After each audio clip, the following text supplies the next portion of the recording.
who does he think is going to replace Zelensky if they have an election?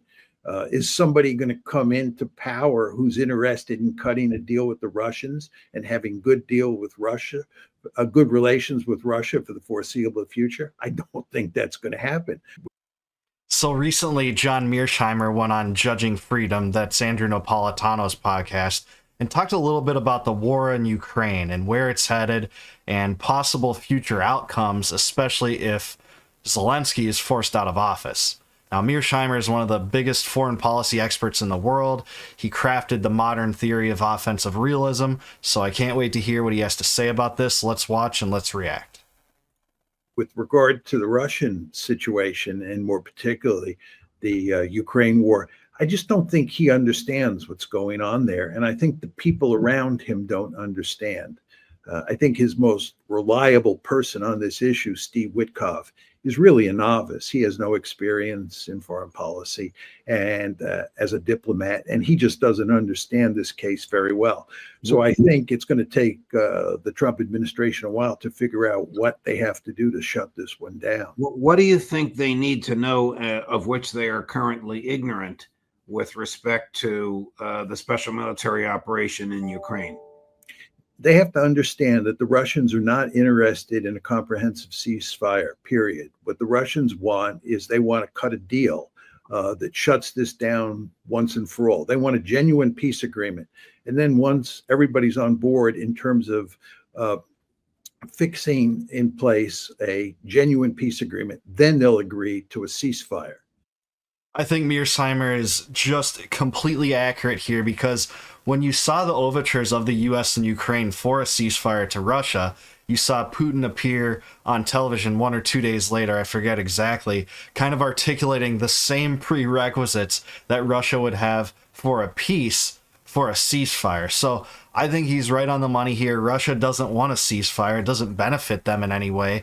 They're in the driver's seat, and a ceasefire from their perspective just means more U.S. aid coming into Ukraine so Ukraine can be more prepared and, you know, potentially disrupt what they have going in the Donbass as part of the occupation. So let's keep watching. So what's going on here is that Trump is just wasting his time trying to get a comprehensive peace agreement, because the Russians would be foolish to agree to such before they get all of the details for a final peace agreement settled. Chris, do you have the clip of Ursula von der Leyen saying she's going to raise 800 billion euros? But why is the EU suddenly so bellicose? Is it because Trump is cutting them loose? Before we run the clip, but I'll run it for you. It'll aggravate you, but I'll run it for you. We had a very good meeting of the Coalition of the Willing. The Coalition of the Willing has gotten bigger, stronger, and very determined. I've basically 3 key takeaways. The first was a broad discussion on how to step up in the support for Ukraine in the short term, financially and military-wise, the military needs that are there in Ukraine that have to be fulfilled, but also the financial needs. And here I can contribute that we will front load the EU part of the G7 loans for Ukraine. Second topic, keep up the pressure on Russia. It was very clear that the sanctions stay in place. What we want is a just and lasting peace agreement. That is the goal. And the third key takeaway was on the long-term support for Ukraine and our own European defense posture. Here, of course, the Readiness 2030 plan is crucial. It provides up to 800 billion euros of defense investment possibilities for the member states. And this means, for example, joint procurement with Ukraine in the European Union, but also in the Ukrainian defense industry. It's strengthening the defense industrial base of Ukraine. And of course, we need also a credible deterrence and defense posture in the European Union. And thus we have to develop our own defense industrial base. For those that are unaware, Ursula von der Leyen is essentially the EU's version of Nancy Pelosi. You know, a total warmonger, and this is crazy. Trump should just call this bluff and say, all right, you want to be all in on Ukraine? You take it. You take that monkey off of our back because the U.S. taxpayers can't take it anymore. That's what he should do. Is Trump responsible for this nonsense by basically saying or giving the impression to Europe you're on your own? Well, he's giving them more than the impression. I think he's basically told the Europeans that they're largely on their own, that we're going to greatly reduce our commitment to Europe, if not eliminate it altogether. We're going to focus mainly on China. And in terms of dealing with Ukraine down the road, you are principally responsible. And the Europeans are stepping up to the plate, and stepping up to the plate in their mind means continuing the status quo with even harsher rhetoric. This is like what would have happened if Joe Biden or Kamala Harris had gotten elected in 2024. We'd be at this point with them in charge. Right. But in fact, Donald Trump, who's a real anomaly with regard to Ukraine, got elected, and he's pursuing a policy that's 180 degrees out from what Biden and from what the Europeans want to do. I'm going to actually challenge that. This is one of the first times I think I've ever challenged Mearsheimer on Ukraine, but really we are in status quo land again.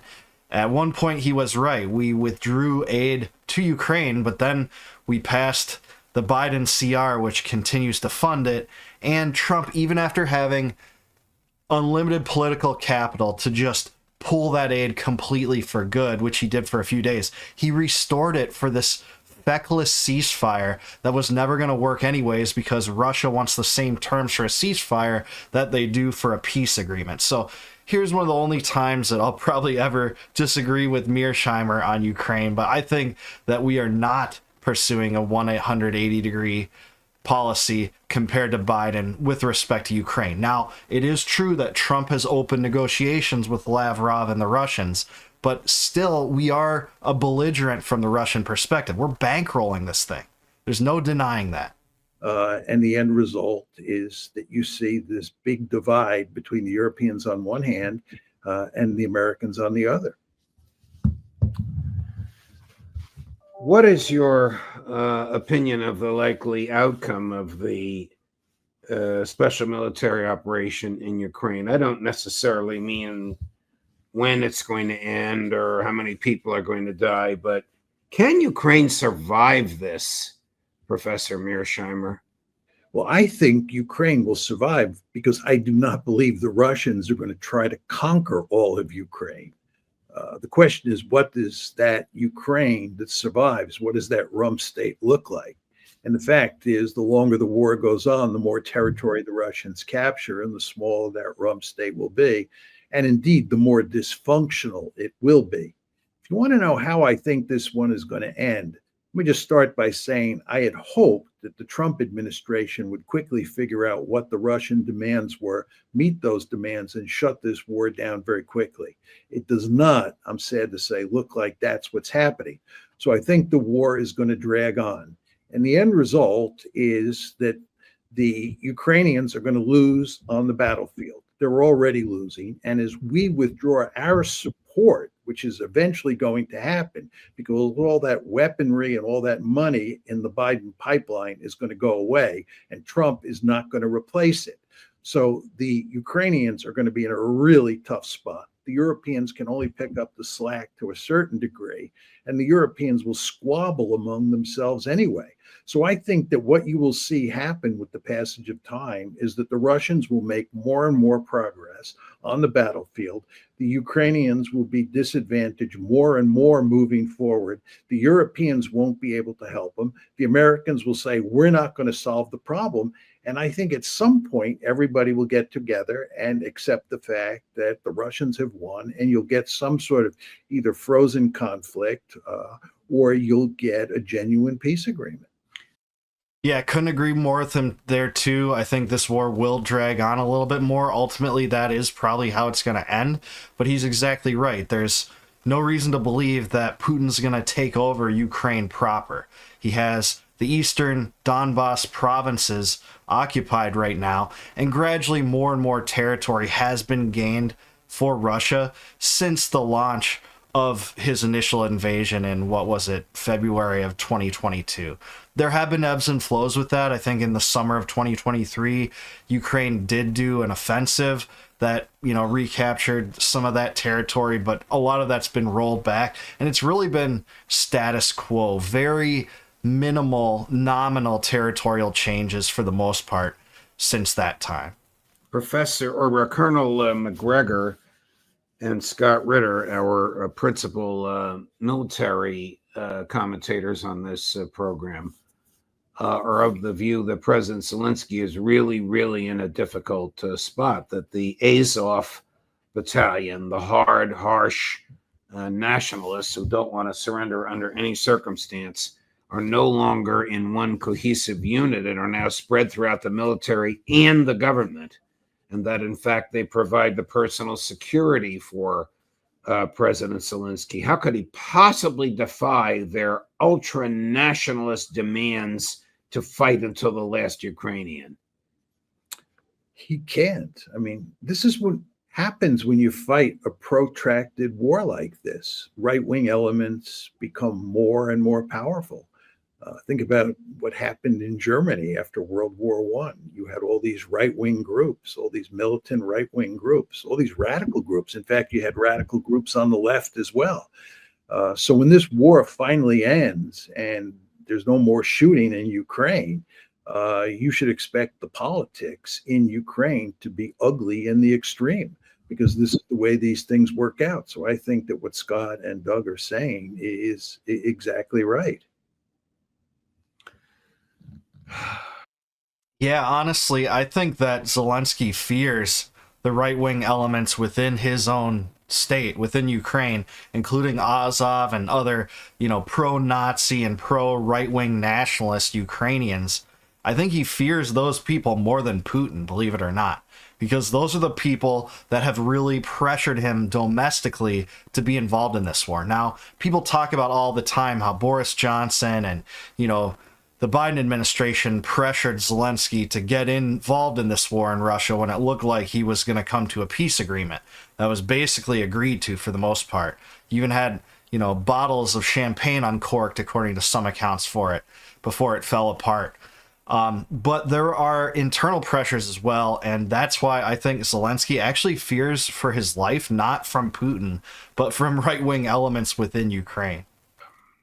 Here's President Putin on the influence of the Azov battalion. Cut 15, Chris. The current civil authorities in Ukraine have no legitimacy in accordance with the country's constitution. Ukraine has held no presidential election, while according to the constitution, all key officials are to be appointed by the president, including regional government bodies, governors, and so on. So if the president is illegitimate, so are all the others. So under these circumstances of de facto illegitimacy, neo-Nazi formations receive additional weapons and recruit new personnel. What does this lead to? What could it lead to? It results in de facto power being in their hands.